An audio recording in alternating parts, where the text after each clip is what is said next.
ದಾವಣಗೆರೆ ದಕ್ಷಿಣ ಯಾವಾಗಲೂ ಕಾಂಗ್ರೆಸ್ ಭದ್ರಕೋಟೆ ವಿಶ್ವಾಸ ಇದೆ. ದಾವಣಗೆರೆ ಜನತೆ ಕಾಂಗ್ರೆಸ್ಗೆ ಬೆಂಬಲಿಸ್ತಾರೆ. ನನಗೆ 100% ವಿಶ್ವಾಸ ಇದೆ. ನಾವು ಈ ಕ್ಷೇತ್ರ ನಮ್ಮ ದಾವಣಗೆರೆ ಭದ್ರಕೋಟೆ ಅಂತ ಜನ ಹೇಳ್ತಾರೆ. ಅದೇ ತರ ಮುಂದೆನೂ ಕೂಡ ಇದು ಕಾಂಗ್ರೆಸ್ ಭದ್ರಕೋಟೆ ಇದ್ದೇ ಇರುತ್ತೆ. ಯಾಕಂದ್ರೆ ಡೆಮೊಕ್ರೆಟಿಕ್ ಅಲ್ಲಿ ಎಲ್ಲರಿಗೂ ಹಕ್ಕಿದೆ. ಕೆಳಕ್ಕೆ ಕೇಳ್ಕೊಂತ ಬರ್ತಾ ಇದ್ದಾರೆ. ಎಲ್ಲರೂ 100% ಅಭಿವೃದ್ಧಿ ಮಾಡಕ್ಕೆ ಯಾರ ಕೈಯಿಂದ ಆಗಲ್ಲ. ಒಬ್ರ ಕೈಯಿಂದ ಅಭಿವೃದ್ಧಿ ಮಾಡಕ್ ಆಗಲ್ಲ. ಎಲ್ಲರೂ ಕೈ ಜೋಡಿಸಿದ್ರೆ ಅಭಿವೃದ್ಧಿ ಮಾಡಕ್ ಅನುಕೂಲ ಆಗುತ್ತೆ. ನಾನು ಬೈ ಬರ್ತ್ ಮುಸ್ಲಿಂ, ಬಟ್ ನಾನು ಸಾಮಾನ್ಯ ಕಾರ್ಯಕರ್ತೆಯಾಗಿ ಪಕ್ಷಕ್ಕೆ ದುಡಿದಿದ್ದೀನಿ. ನೀವು ಸಣ್ಣ ಆಗ್ಬೇಕಲ್ವಾ? ಅದು ಒಂದು ಉತ್ತಮ ಆಹಾರದಿಂದ ಸಣ್ಣ ಆಗ್ಬೇಕಲ್ವಾ? ಪ್ರತಿದಿನ ನಮ್ಮ ಜೀನಿ ಸ್ಲಿಮ್ ನ ಯೂಸ್ ಮಾಡಿ ಯಾವುದೇ ಸೈಡ್ ಎಫೆಕ್ಟ್ ಇಲ್ದಂಗೆ ನೀವು ಸಣ್ಣ ಆಗ್ತೀರಾ. ದಾವಣಗೆರೆ ದಕ್ಷಿಣ ವಿಧಾನಸಭಾ ಕ್ಷೇತ್ರ ಸಾಕಷ್ಟು ರಂಗೇರಿರ್ತಕ್ಕಂಥದ್ದು. ಒಂದು ಕಡೆ ಶಾಮನೂರು ಶಿವಶಂಕರಪ್ಪನವರು ನಿಧನದ ನಂತರ ಉಪಚುನಾವಣೆ ಈಗಾಗಲೇ ಎದುರಾಗಿರ್ತಕ್ಕಂಥದ್ದು. ಈಗ ಜಸ್ಟ್ ಕೂಡ ಒಂದು ಡೇಟ್ ಕೂಡ ಅನೌನ್ಸ್ ಆಗಿದೆ. ಏಪ್ರಿಲ್ 9ನೇ ತಾರೀಕು ಮತದಾನ. ನಮ್ಮ ಜೊತೆಗೆ ನ್ಯಾಷನಲ್ ಯೂತ್ ಕಾಂಗ್ರೆಸ್ನ ಪ್ರಧಾನ ಕಾರ್ಯದರ್ಶಿ ಹಿರಿಯ ನಾಯಕ ಸೈಫುಲ್ ಅವರ ಪುತ್ರರಾದ ಸೈಫುಲ್ಲಾ ಅಹಮದ್ ಖಾಲಿದ್ ಅವರು ನಮ್ಮ ಜೊತೆ ಇದ್ದಾರೆ. ಅವ್ರನ್ನೇ ಮಾತಾಡಿಸ್ತೇನೆ. ಈ ಬಾರಿ ಅಲ್ಪಸಂಖ್ಯಾತರ ಟಿಕೆಟ್ಗಾಗಿ ಸಾಕಷ್ಟು ಲಾಬಿ ಕೂಡ ನಡೆದಿದೆ. ಒಂದು ಕಡೆ ಪ್ರಬಲ ಆಕಾಂಕ್ಷಿಗಳು ಕೂಡ ಹೌದು. ಅಂದರೆ ಒಂದು ಕಡೆ ರಾಹುಲ್ ಗಾಂಧಿ ಅವ್ರ ಜೊತೆ ಒಳ್ಳೆಯ ಒಡನಾಟ ಕೂಡ ಇದಿರ್ತಕ್ಕಂಥವ್ರು. ಈ ಬಾರಿ ಒಂದು ಇಲ್ಲಿರ್ತಕ್ಕಂಥ ಅಲ್ಪಸಂಖ್ಯಾತರಿಗೆ ಇನ್ನೊಂದು ಅಭಿಲಾಷೆ, ಈ ಬಾರಿಗೆ ಅವ್ರಿಗೆ ಟಿಕೆಟ್ ಕೊಟ್ಟರೆ ಈ ಭಾಗದಲ್ಲಿ ಜಯಬೇರಿ ಬಾರಿಸ್ತಾರೆ ಅಂತೇಳಿ ಸಾಕಷ್ಟು ಒಂದು ಯೂತ್, ಈ ಎಲ್ಲ ಒಂದು ಅಲ್ಪಸಂಖ್ಯಾತ ಯೂತ್ ಕೂಡ ಒಂದು ಆಶಯ ಆಗಿರ್ತಕ್ಕಂಥದ್ದು. ಅವ್ರು ನಮ್ಮ ಜೊತೆಗಿದ್ದಾರೆ. ಅವ್ರನ್ನೇ ಮಾತಾಡಿಸ್ತೇನೆ. ಸರ್, ಈ ಬಾರಿಗೆ ಎಲೆಕ್ಷನ್ ಕಾವು ಹೇಗಿದೆ ಸರ್?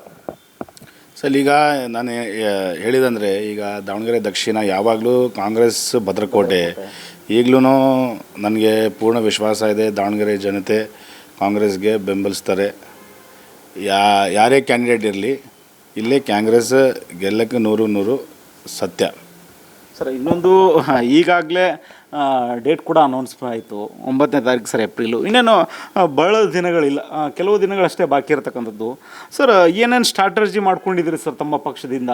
ಈಗಾಗಲೇ ಮತದಾರರ ಹತ್ರ ಹೋಗ್ಲಿಕ್ಕೆ ಏನೇನು ಸ್ಟ್ರಾಟರ್ಜಿ ಇದೆ ತಮ್ಮ ಹತ್ರ ಕಾಂಗ್ರೆಸ್ನಿಂದ? ಈಗಲ ಮೊನ್ನೆ 3-4 ದಿನ ಹಿಂದೆ ನಮ್ಮ ನಾಯಕರಾದ ಡಿ ಕೆ ಶಿವಕುಮಾರ್ ಮತ್ತು ಸಿದ್ದರಾಮಯ್ಯ ಸಾಹೇಬರು ಒಂದು 16 ಜನ ನಮ್ಮ ಮಂತ್ರಿಯವರದು ಲಿಸ್ಟ್ ಉಸ್ತುವಾರಿ ಮಾಡಿದ್ದಾರೆ. ಯಾಕಂದರೆ ಅವರು ಎಲ್ಲ ಸೇರಿ ಆಗಲೇ ಒಂದು ಮೀಟಿಂಗ್ ಆಗಿದೆ ಅವ್ರದ್ದು. ಬರೀ ನಮ್ಮ ಸ್ಟ್ರಾಟಜಿ ಏನು ಮಾಡಬೇಕು, ಯಾವಾಗೋಸ್ಕರ ನಾವು ಮುಂದೆ ಹೋಗಬೇಕು ಎಲೆಕ್ಷನಕ್ಕೆ ಅಂತ ಎಲ್ಲ ಅವರು ಮಾತುಕತೆ ಮಾತಾಡಿದ್ದಾರೆ. ನಾವು ಕೂಡ ಇಲ್ಲಿ ನಮ್ಮ ನಾಯಕರಾದ ಎಸ್ ಮಲ್ಲಿಕಾರ್ಜುನ್ ಅವರ ನೇತೃತ್ವದಲ್ಲಿ ಏನೇನು ನಾವು ಇಲ್ಲಿ ಕೆಲಸಗಳನ್ನು ಮಾಡಬೇಕು, ಮುಂದೆ ಹೆಂಗೆ ಹೋಗಬೇಕು ಜನ ಹತ್ರ ನಾವೆಲ್ಲ ಮಾತಾಡಿದ್ದೀವಿ. ಮುಂದೆ ದಿನಗಳಲ್ಲಿ ನನಗೆ 100% ವಿಶ್ವಾಸ ಇದೆ. ನಾವು ಈ ಕ್ಷೇತ್ರ ನಮ್ಮ ದಾವಣಗೆರೆ ಭದ್ರಕೋಟೆ ಅಂತ ಜನ ಹೇಳ್ತಾರೆ. ಅದೇ ಥರ ಮುಂದೆನೂ ಕೂಡ ಇದು ಕಾಂಗ್ರೆಸ್ ಭದ್ರಕೋಟೆ ಇದ್ದೇ ಇರುತ್ತೆ. ಸರ್, ಇನ್ನೊಂದು ಪ್ರಮುಖವಾಗಿ ಸರ್, ಇದು ಅಲ್ಪಸಂಖ್ಯಾತರ ನಿರ್ಣಾಯಕವಾಗಿರ್ತಕ್ಕಂಥ ಒಂದು ಕ್ಷೇತ್ರ. ಅಂದರೆ 85,000ಕ್ಕೂ ಹೆಚ್ಚು ಮತಗಳಿರ್ತಕ್ಕಂಥದ್ದು ತಮ್ಮ ಒಂದು ದಕ್ಷಿಣ ವಿಧಾನಸಭಾ ಕ್ಷೇತ್ರದಲ್ಲಿ. ಅಂದರೆ ಪ್ರಮುಖವಾಗಿ ಈ ಬಾರಿ ಅಲ್ಪಸಂಖ್ಯಾತರಿಗೆ ಟಿಕೆಟ್ ಕೊಡಬೇಕಂತ ಸಾಕಷ್ಟು ಕೂಗು ಕೂಡ ಕೇಳಿಬರ್ತಾ ಇರ್ತಕ್ಕಂಥದ್ದು. ತಾವು ಅದರ ಬಗ್ಗೆ ತಾವು ಹೇಳೋದಾದ್ರೆ ಸರ್, ಬರೀ ಈ ಸತಿ ಅಲ್ಲ, ಸತತವಾಗಿ 35 ವರ್ಷದಿಂದ ಬರೇ ಮುಸಲ್ಮಾನರು ಅಲ್ಲ, ಹಿಂದುಳಿದ ವರ್ಗ ಇರ್ಬೋದು, ಬೇರೆ ಸಮಾಜದ್ದು ಇರ್ಬೋದು, ಅವರೆಲ್ಲ ಯಾಕಂದರೆ ಡೆಮೊಕ್ರೆಟಿಕಲ್ಲಿ ಎಲ್ಲರಿಗೂ ಹಕ್ಕಿದೆ. ಕೆಳಕ್ಕೆ ಕೇಳ್ಕೊತ ಬರ್ತಾ ಇದ್ದಾರೆ ಎಲ್ಲರೂ. ನಾವು ಕೂಡ ನಮ್ಮ ತಂದೆ ಸೈಫುಲ್ಲಾ ಸಾಹೇಬರು ಅವರು ಸತತವಾಗಿ 32 ವರ್ಷದಿಂದ ಈ ಕ್ಷೇತ್ರ ಟಿಕೆಟ್ ಕೇಳ್ಕೊತ ಬರ್ತಾಯಿದ್ರು. ಈಗಲೂ ಕೂಡ ನಾನು ಕೂಡ ಈ ಕ್ಷೇತ್ರದ ಟಿಕೆಟ್ ಆಕಾಂಕ್ಷಿ ಆಗಿದ್ದೀನಿ. ಯಾಕಂದರೆ ಇದು ನಾನು ಬರೇ ಮುಸಲ್ಮಾನ್ ಅಂತ ಈ ಕ್ಷೇತ್ರ ಟಿಕೆಟ್ ಕೇಳ್ತಾ ಇಲ್ಲ. ನಾನು ಒಬ್ಬ ಸಾಮಾನ್ಯ ಕಾರ್ಯಕರ್ತ, ಕಾಂಗ್ರೆಸ್ ಪಕ್ಷಕ್ಕೆ ನನ್ನ ರಾಷ್ಟ್ರೀಯ ಕಾರ್ಯದರ್ಶಿಯಾಗಿ ದುಡಿದಿದ್ದೀನಿ.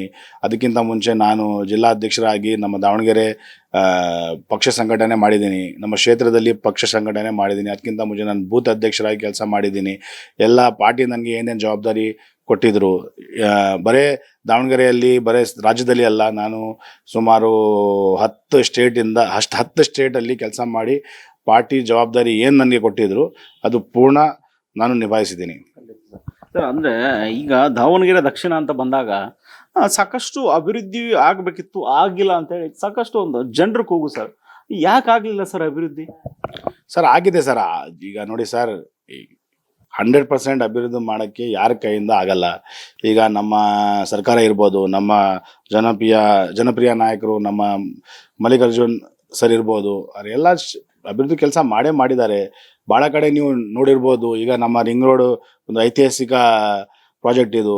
ನೀವು ಬಂದಿದ್ರೆ ಇದು ಭಾಳ ಚೆನ್ನಾಗಿ ಕಾಣುತ್ತೆ ಇಲ್ಲಿ. ಅದೇ ಥರ ಭಾಳ ಅಭಿವೃದ್ಧಿ ಆಗಿದೆ, ಇನ್ನೂ ಆಗಬೇಕು. ಯಾಕಂದರೆ ಈಗ ನಮ್ಮ ಮೊನ್ನೆ ಬಜೆಟಲ್ಲಿ ನಮ್ಮ ರಾಜ್ಯದ ಮುಖ್ಯಮಂತ್ರಿ ಸಿದ್ದರಾಮಯ್ಯ ಸಾಹೇಬರು 100 ಕೋಟಿ ಅನುದಾನವನ್ನು ಕೊಟ್ಟಿದ್ದಾರೆ ನಮ್ಮ ಕ್ಷೇತ್ರಕ್ಕೆ. ಇನ್ನೂ ಜಾಸ್ತಿ ಸಂಖ್ಯೆಯಲ್ಲಿ ನಾವು ಅಭಿವೃದ್ಧಿ ಮಾಡೋಕ್ಕೆ ಬರೇ ನಾವು ಒಬ್ಬರ ಕೈಯಿಂದ ಅಭಿವೃದ್ಧಿ ಮಾಡೋಕ್ಕಾಗಲ್ಲ. ಎಲ್ಲರೂ ಕೈ ಜೋಡಿಸಿದ್ರೆ ಅಭಿವೃದ್ಧಿ ಮಾಡೋಕ್ಕೆ ಅನುಕೂಲ ಆಗುತ್ತೆ. ಸರ್ ಇನ್ನೊಂದು ಹೇಳಬೇಕಾದ್ರೆ ದಕ್ಷಿಣಕ್ಕೆ ಬಂದಂಥ ಅನುದಾನವನ್ನು ಉತ್ತರಕ್ಕೆ ಬಳಸಲಾಗ್ತಾ ಇತ್ತಂತ ಹೇಳಿ ಇಲ್ಲಿ ಸಾಕಷ್ಟು ಜನರು ಹೇಳ್ತಾ ಇರ್ತಕ್ಕಂಥದ್ದು. ಅಂದರೆ ನಿಮ್ಮ ದಕ್ಷಿಣ ವಿಧಾನಸಭಾ ಕ್ಷೇತ್ರಕ್ಕೆ ಬರ್ತಕ್ಕಂಥ ಅನುದಾನವನ್ನು ಉತ್ತರ ಭಾಗಕ್ಕೆ ಉಪಯೋಗ ಮಾಡ್ಕೊತಾರೆ, ನಮ್ಮ ದಕ್ಷಿಣವನ್ನು ಸ್ಲಮ್ ಆಗಿನೇ ಉಳಿಸ್ತಾರೆ ಅಂತೇಳಿ ಸಾಕಷ್ಟು ಜನರು ಆಕ್ರೋಶ ಕೂಡ ವ್ಯಕ್ತಪಡಿಸಿದ್ದಾರೆ. ಅದು ನಿಜಕ್ಕೂ ನಿಜಾನಾ ಸರ್? ಅದು ಇಲ್ಲ ಸರ್, ಅದು ನಂದು ಹೇಳ್ಬೇಕಾದ್ರೆ ಯಾಕಂದರೆ ಹಂಗೆ ಯೂಸ್ ಮಾಡೋಕ್ಕಾಗಲ್ಲ. ಯಾಕಂದರೆ ನಾರ್ತ್ ದಾವಣಗೆರೆಗೆ ಅವರು ಬೇರೆ ಅನುದಾನ ಕೊಡ್ತಾರೆ, ದಾವಣಗೆರೆ ದಕ್ಷಿಣಕ್ಕೆ ಬೇರೆ ಅನುದಾನ ಕೊಡ್ತಾರೆ. ಅದು ಯಾವುದೂ ಕಾರಣಕ್ಕೆ ಸಾಧ್ಯ ಇಲ್ಲ. ಈ ಕಡೆದು ಅನುದಾನ ತೊಗೊಂಡು ಆ ಕಡೆ ಆಗೋಕ್ಕೆ ಸಾಧ್ಯ ಇಲ್ಲ. ಅದು ಬೇರೆ ಬೇರೆ. ಈಗ ಪಾಲಿಟಿಕ್ಸಲ್ಲಿ ಅದು ಸಹಜ, ಬೇರೆ ಪಾರ್ಟಿದವರು ಅಲಿಗೇಷನ್ಸ್ ಹಾಕ್ತಾರೆ. ಆ ಥರ ನನ್ನ ಪ್ರಕಾರ ಏನು ಆ ಥರ ಏನಿಲ್ಲ. ಯಾಕಂದರೆ ನಮ್ಮದು ಹಳೆ ದಾವಣಗೆರೆ, ಇದು ಭಾಳ ಸ್ಲಮ್ಗಳು ಇಲ್ಲೂ ಇರ್ತಕ್ಕಂಥ ಏರಿಯಾ ಇದು. ಬಟ್ ಭಾಳ ನಮ್ಮ ಮಾಜಿ ಶಾಸಕರು ದಿವಂಗತ ಶಾಮನೂರು ಶಿವಶಂಕರಪ್ಪ ಸಾಹೇಬ್ರವರು ಭಾಳ ಅಭಿವೃದ್ಧಿ ಮಾಡಿದ್ದಾರೆ ಇಲ್ಲಿ. ಮುಂದೆ ಕೂಡ ನಮ್ಮ ಜಿಲ್ಲಾ ಮಂತ್ರಿ ಅವರು ನೇತೃತ್ವದಲ್ಲಿ ನಾವು ಇನ್ನೂ ಕೂಡ ಜಾಸ್ತಿ ಅಭಿವೃದ್ಧಿ ಮಾಡ್ತೀವಿ ಅಂತ ನನಗೆ ಪೂರ್ಣ ವಿಶ್ವಾಸ, ಆಸೆ ಇದೆ. ಸರ್ ಇನ್ನೊಂದು ಕಡೆ ಸರ್, ಈಗಾಗಲೇ ಮಲ್ಲಿಕಾರ್ಜುನ ಅವರ ಪುತ್ರ ಸಮರ್ಥ ಅವ್ರಿಗೆ ಒಂದು ಕಡೆ ಟಿಕೆಟ್ ಕೂಡ ಕೇಳ್ತಾ ಇರ್ತಕ್ಕಂಥದ್ದು. ಇನ್ನೊಂದು ಕಡೆ ಅಲ್ಪಸಂಖ್ಯಾತರ ಪ್ರಮುಖ ನಾಯಕರಾದಂಥ ಜಮೀರ್ ಅಹಮದ್ ಖಾನ್ ಅವರು ಕೂಡ ಸಾಕಷ್ಟು ಲಾಬಿ ನಡೆಸ್ತಾ ಇರ್ತಕ್ಕಂಥದ್ದು. ಅಲ್ಪಸಂಖ್ಯಾತರು ಯಾರಿಗಾದರೂ ಕೊಡಲಿ ಟಿಕೆಟು, ಒಬ್ರಿಗೆ ಅಲ್ಪಸಂಖ್ಯಾತರಿಗೆ ಕೊಟ್ಟರೆ ಈ ಒಂದು ಅನುಕೂಲ ಆಗುತ್ತೆ ಅಂತ ಹೇಳಿ. ಸರ್ ಇದು ಏನಾಗ್ಬೋದು ಸರ್ ಟಿಕೆಟು? ಇನ್ನೇನು ಕೆಲವೇ ಕ್ಷಣ ಅಂದರೆ ಇಲ್ಲಿ ಕೆಲವೇ ದಿನಗಳು ಮಾತ್ರ ಈಗ ಮತದಾನಕ್ಕೆ ಬಾಕಿ ಇರ್ತಕ್ಕಂಥದ್ದು. ಈಗ ಅನೌನ್ಸ್ಮೆಂಟ್ ಅಂತ ಬಂದಾಗ ಯಾರಿಗೆ ಕೊಟ್ಟರೆ ಅನುಕೂಲ ಈ ಕ್ಷೇತ್ರ ಸರ್? ಸರ್, ನಮ್ಮ ಕಾಂಗ್ರೆಸ್ ಪಕ್ಷ ರಾಷ್ಟ್ರ ಪಕ್ಷ, ಅವರು ಏನು ತೀರ್ಮಾನ ಮಾಡ್ತಾರೆ ಎಲ್ಲ ಜನರ ಅಭಿಪ್ರಾಯ ತೊಗೊಂಡು, ನಮ್ಮ ಮುಖಂಡರ ಅಭಿಪ್ರಾಯ ತೊಗೊಂಡು ನಮ್ಮ ಸಮಾಜ ಇರ್ಬೋದು, ಹಿಂದುಳಿದ ವರ್ಗ ಸಮಾಜ ಇರ್ಬೋದು, ಲಿಂಗಾಯತರು ಇರ್ಬೋದು, ಎಲ್ಲ ಸಮಾಜದ ಜೊತೆಗೆ ಅವರ ಅಭಿಪ್ರಾಯ ತಗೊಂಡು ಯಾವ ಸಮಾಜಿಗೆ ನಾವು ಟಿಕೆಟ್ ಕೊಟ್ಟರೆ ಒಳ್ಳೆಯದು ಅಂತ ಅದು ಹೈಕಮಾಂಡ್ ಮತ್ತು ರಾಜ್ಯದ ನಾಯಕರು ಡಿಸೈಡ್ ಮಾಡ್ತಾರೆ. ನನ್ನ ಕೇಳಿದರೆ ಪಕ್ಷ ಯಾರಿಗೆ ಟಿಕೆಟ್ ಕೊಡ್ತಾರೆ ಅವರು ಗೆಲ್ಲಕ್ಕೆ 100% ಸತ್ಯ. ಅಂದರೆ ಕಾಂಗ್ರೆಸ್ನ ಬದ್ರು ಕೂಡ ಕಾಂಗ್ರೆಸ್ನಲ್ಲೇ ಉಳಿಯುತ್ತಾ ಅಥವಾ ಬೇರೆದರ ಇಬ್ಬರು ಜಗಳದಲ್ಲಿ ಏನೋ ಮೂರನೇದವ್ರು ಲಾಭ ಆಗುವಂಥ ಲಕ್ಷಣಗಳು ಏನಾದರೂ ಇದೆ ಈ ಬಾರಿ? ಇಲ್ಲ ಸರ್, ಆ ಥರ ಏನೂ ಇಲ್ಲ. 100% ಇಲ್ಲೇ ಇದು ಕಾಂಗ್ರೆಸ್ ಭದ್ರಕೋಟೆ, ಯಾವಾಗಲೂ ಕಾಂಗ್ರೆಸ್ ಭದ್ರಕೋಟೆನೇ ಇರುತ್ತೆ. ಯಾಕಂದರೆ ಸಾಕಷ್ಟು ಅಲ್ಪಸಂಖ್ಯಾತರ ಹೇಳ್ತಾರೆ, ನಮಗೇನಾದರೂ ಈ ಬಾರಿಗೆ ಟಿಕೆಟ್ ಕೊಡದೇ ಇದ್ದಲ್ಲಿ ನಾವು ಬೇರೆ ಪಕ್ಷಕ್ಕೆ ನಾವು ಹೋಗಬೇಕಾಗತ್ತೆ ಅನ್ನೋ ಒಂದು ನಿಟ್ಟಿನಲ್ಲಿ ಸಾಕಷ್ಟು ಅವರು ಮನಸ್ಸು ಕೂಡ ನೋವಿನ ಒಂದು ವ್ಯಕ್ತಪಡಿಸಿರ್ತಕ್ಕಂಥ. ಅಂದರೆ ನಮಗೆ ಪರ್ಯಾಯ ಮಾರ್ಗಗಳಿದೆ. ಒಂದು ಕಡೆ SDPI ಇದೆ, MIM ಇದೆ. ಈಗ ಕಾಂಗ್ರೆಸ್ನವರು ನಮ್ಮ ಸಮುದಾಯದವರಿಗೆ ಟಿಕೆಟ್ ಕೊಡಲೇಬೇಕು ಶತಾಯಗತ ಈ ಬಾರಿಗೆ ಅಂತೇಳಿ ಸಾಕಷ್ಟು ನಿಮ್ಮ ಭಾಗದಲ್ಲಿರ್ತಕ್ಕಂಥ ಹೆಗಡೆ ನಗರ ಆಗಿರ್ಬೋದು, ಏನೋ HK ಸರ್ಕಲ್ ಆಗಿರ್ಬೋದು, ಇಲ್ಲಿ ಸಾಕಷ್ಟು ಒಂದು ಅಲ್ಲಿರ್ತಕ್ಕಂಥ ಅಲ್ಪಸಂಖ್ಯಾತ ನಾಯಕರು ಹೇಳಿದ್ದಾರೆ ಇನ್ನು ಈ ಬಾರಿ ಶತಾಯಗತ ಟಿಕೆಟ್ ಕೊಡಲೇಬೇಕಂತೇಳಿ. ಬರೀ ಈ ಬಾರಿ ಇಲ್ಲ, 30 ವರ್ಷದಿಂದ ನಾವು ಕೇಳ್ಕೊತ ಬಂದಿದ್ದೀವಿ. ಆಮೇಲೆ ಈಗಲೂ ಕೂಡ ನಾವು ಕೇಳ್ತಾ ಇದ್ದೀವಿ. ಯಾಕಂದರೆ ಈಗ ನಮ್ಮ ಸಮಾಜ ರೋಡ್ ಜಾಸ್ತಿ ಇದೆ ಇಲ್ಲಿ, ಅದಕ್ಕೋಸ್ಕರ ನಾವು ಕೇಳೋಕ್ಕೆ ಮುಂದೆ ಹೋಗಿದ್ದೀವಿ. ಯಾಕಂದರೆ ಈಗ ಬೇರೆ ಸಮಾಜದವರು ನಮ್ಮ ಜೊತೆಗೆ ಚೆನ್ನಾಗಿದ್ದಾರೆ, ಅವರು ಕೂಡ ನಮಗೆ ಸಪೋರ್ಟ್ ಮಾಡ್ತಾರೆ, ನಮಗೆ ಸಹಾಯ ಮಾಡ್ತಾರೆ ಅಂತ ಮನೋಭಾವನೆಯಿಂದ. ಈಗ ಯುವಕರು ಏನ್ರಿ, ಅವ್ರಿಗೆ ಆಸೆ ಇರುತ್ತೆ, ಯಾವ ಸಮಾಜ ಇರಲಿ ಯುವಕರೇ ಮುಖ್ಯ. ಅವ್ರು ಏನು ಡಿಸೈಡ್ ಮಾಡ್ತಾರೆ ಅದೇ ಆಗೋದು ಕಾನ್ಸ್ಟಿಟ್ಯೂನ್ಸಿಯಲ್ಲಿ. ಬಟ್ ಇಲ್ಲಿ ಏನಂದರೆ ಈಗ ಬರೀ ಮುಸಲ್ಮಾನರು ಅಂತ ಇಲ್ಲ, ಇಲ್ಲಿ ಎಲ್ಲ ಸಮಾಜದವರು ಇದ್ದಾರೆ. ಅವರೆಲ್ಲ ನಾವು ಆಮೇಲೆ ಎಲ್ಲರ ಜೊತೆ ಸೇರಿಕೊಂಡು ಮುಂದೆ ಹೋಗೋಕ್ಕಾಗತ್ತೆ. ನಾವು ನಮ್ಮ ವೋಟರ್ಸ್ ಜಾಸ್ತಿ ಇದ್ದಾರೆ, ಅದಕ್ಕೋಸ್ಕರ ನಾವು ಜಾಸ್ತಿ ಪ್ರೆಷರ್ ಆಗ್ತಾ ಇದ್ದೀವಿ. ನಮಗೆ ನಮ್ಮ ರಾಷ್ಟ್ರ ನಾಯಕರು ಇರ್ಬೋದು, ನಮ್ಮ ರಾಜ್ಯದ ಮುಖ್ಯಮಂತ್ರಿ, ಉಪಮುಖ್ಯಮಂತ್ರಿಗಳಾದ ನಮ್ಮ ನಾಯಕರಾದ ಜಿಲ್ಲಾ ಮಂತ್ರಿ ಮಲ್ಲಿಕಾರ್ಜುನ್ ಸಾಹೇಬರು ಇರ್ಬೋದು, ಅವ್ರ ಮೇಲೆ ನಮ್ಮ ಸಮಾಜದ ಮುಖಂಡರು ಮೇಲೆ ನಮಗೆ ಪೂರ್ಣ ವಿಶ್ವಾಸ ಇದೆ.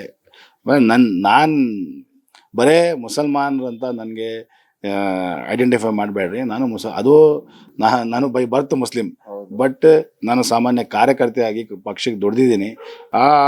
ಇದರಲ್ಲಿ ನನಗೆ ಪಕ್ಷ ಅವಕಾಶ ಮಾಡಿಕೊಡ್ತಾರೆ ಅಂತ ನನಗೆ ಪೂರ್ಣ ವಿಶ್ವಾಸ ಇದೆ. ಸರ್, ಆಮೇಲೆ ಇನ್ನೊಂದು ಪ್ರಮುಖವಾಗಿ ನಿಮ್ಮ ಭಾಗದಲ್ಲಿ ಸರಿಯಾಗಿ ದುಡಿತಕ್ಕಂಥವ್ರಿಗೆ ಒಂದು ಉದ್ಯೋಗ ಸೃಷ್ಟಿ ಮಾಡಬೇಕಾಗುತ್ತೆ.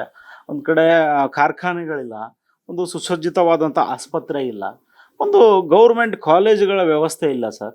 ಅಂದರೆ ಇದು ಈಗ ಈ ಮುಂದಿನ ಭಾಗದಲ್ಲಿ ಆದರೂ ಆಗುತ್ತಾ? ಈಗ ಹಿಂದೆ ಅಂತೂ ಆಗಲಿಲ್ಲ.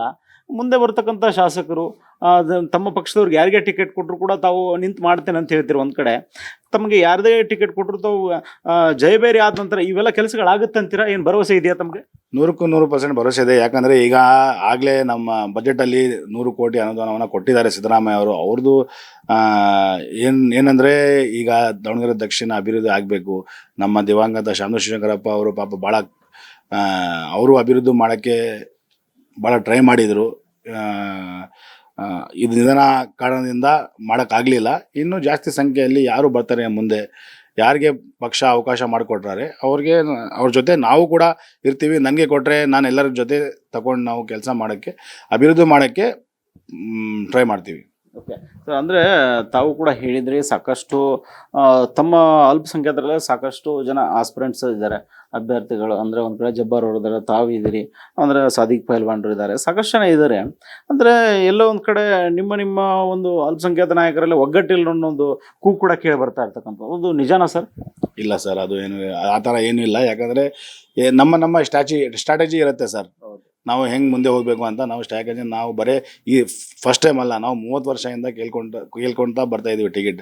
ಈ ಸತಿನೂ ನಾವು ಕೇಳ್ತಾ ಇದ್ದೀವಿ. ಈಗ ಪಕ್ಷ ಯಾರಿಗೆ ಕೊಡಲಿ ಟಿಕೆಟ್, ಬರೀ ಇವರು ಅವರು ಅಂತ ಇಲ್ಲ, ಅವ್ರು ಯಾರು ಕೊಡ್ತಾರೆ ನಾವು ಪಕ್ಷ ತೀರ್ಮಾನಕ್ಕೆ ಬಂದಿರ್ತೀವಿ. ಓಕೆ, ಸಮರ್ಥ ಅವ್ರಿಗೆ ಟಿಕೆಟ್ ಕೊಟ್ಟರು ಪಕ್ಷ, ಈಗ ಪಕ್ಷದಿಂದ ಅವ್ರಿಗೆ ಸಮರ್ಥ ಅವ್ರಿಗೆ ಟಿಕೆಟ್ ಕೊಟ್ಟರು ಕೂಡ ತಾವು ಅವ್ರ ಜೊತೆ ನಿಂತ ಎಲೆಕ್ಷನ್ ಎದುರಿಸ್ತೀರಾ? ಸರ್, ನಾನು ಪಕ್ಷದ ಸಾಮಾನ್ಯ ಕಾರ್ಯಕರ್ತ, ನಾನು ಪಕ್ಷ ಸಿಪಾಯಿ. ಪಕ್ಷ ಏನು ತೀರ್ಮಾನ ತಗೊಳ್ತಾರೆ ನಾನು ಬಂದಿರ್ತೀವಿ. Yes sir, thank you sir. Thank you sir. ಅಂದರೆ ಇಲ್ಲಿರ್ತಕ್ಕಂಥ ಅಭ್ಯರ್ಥಿ ಅವರು ಕೂಡ ಹೇಳ್ತಾ ಇರತಕ್ಕಂಥದ್ದು ಇಷ್ಟೇ, ಪಕ್ಷದ ಸಾಮಾನ್ಯ ಕಾರ್ಯಕರ್ತನಾಗಿ ಇಲ್ಲಿ ಯಾರಿಗಾದರೂ ಟಿಕೆಟ್ ಕೊಡಲಿ ಅವ್ರ ಜೊತೆ ನಿಂತು ನಾನು ಶಿಸ್ತಿನ ಸಿಪಾಯಿ ಅಂತೆ ನಾನು ಕೆಲಸ ಮಾಡ್ತೇನೆ ಅಂಥೇಳಿ ಇಲ್ಲಿರ್ತಕ್ಕಂಥ ಸೈಫುಲ್ಲಾ ಖಾಲಿದ್ ಅವರು ಹೇಳ್ತಕ್ಕಂಥದ್ದು.